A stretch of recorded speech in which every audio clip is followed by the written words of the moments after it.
గ్రామీణ పేద విద్యార్థినులు ఉన్నత విద్యలో ముందుకు వెళ్లడానికి సోషల్ వెల్ఫేర్ రెసిడెన్షియల్ విద్యా సంస్థలు కీలక పాత్ర పోషిస్తున్నాయని జిల్లా కలెక్టర్ బి చంద్రశేఖర్ తెలిపారు. 2026-27 విద్యా సంవత్సరానికి సంబంధించిన అడ్మిషన్ పోస్టర్ను ఆయన ఆవిష్కరించారు.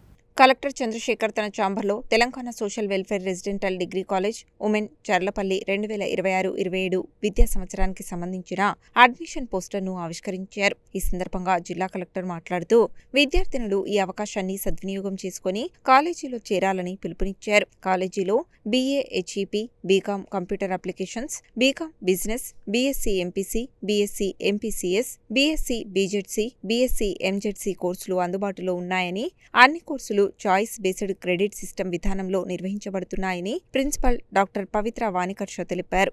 అడ్మిషన్లకు సంబంధించిన పూర్తి వివరాల కోసం విద్యార్థినులు సంబంధిత కాలేజీని సంప్రదించాలని సూచించారు. ఈ కార్యక్రమంలో vice principal Neelima Reddy, admission committee సభ్యులు అపర్ణ, డాక్టర్ ఏ అన్నపూర్ణ, కాలేజీ అధ్యాపకులు, అడ్మిషన్ కమిటీ సభ్యులు పాల్గొన్నారు.